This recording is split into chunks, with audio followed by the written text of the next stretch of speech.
上集講過，如果蚊叮蟲咬個位越嚟越紅、越嚟越痛，甚至開始有膿，咁就可能唔係普通嘅反應，而係受咗感染，應該去有提供 Pharmacy First 服務嘅藥房做評估。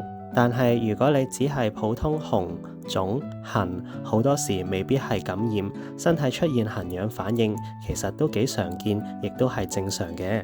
而呢啲情況，藥房都有唔少嘅非處方產品可以幫到你㗎。大家好，我係徐藥師，英國註冊藥劑師。今集想同大家分享下蚊叮蟲咬應該點樣處理。首先，基本處理真係好重要。第一，唔好拗，因為你越拗越容易拗損皮膚，咁就有機會增加感染風險啦。第二，用冰敷可以幫助消腫同埋舒緩痕癢同埋唔舒服。第三，應該保持皮膚嘅清潔，可以用清水同肥皂輕輕洗乾淨。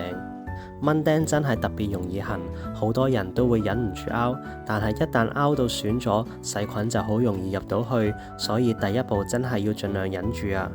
如果做咗基本嘅處理之後都仲係好痕，可以考慮下以下嘅非處方藥物。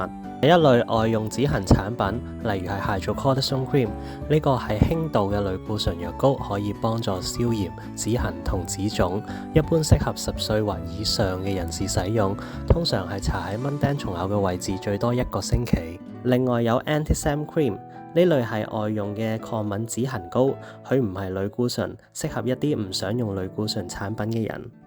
第二類口服抗敏藥，例如係 Cetirizine 或者 Loratadine， 佢哋一日食1次，唔會太容易令人眼瞓，所以比較適合日間用。另外 Chlorpheniramine， 例如係 Piriton， 佢哋嘅效果更顯著，不過佢哋有機會令人眼瞓，而且一日要食4次。如果你係痕到成晚瞓唔着，咁 Chlorpheniramine 反而可能會幫到你㗎。不過大家記住，唔同嘅產品有唔同嘅年齡限制、用法同禁忌。例如係 Hydrocortisone Cream， 佢未必適合所有位置、所有人使用，特別係小朋友、孕婦、皮膚已經損咗或者有傷口嘅人。用之前最好先問藥劑師嘅意見，睇下邊款適合你。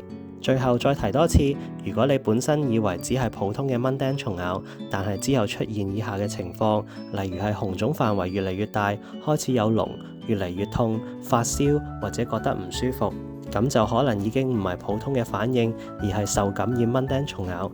呢個時候就應該要去有提供 Pharmacy First 服務嘅藥房做評估啦，或者睇返我上一集。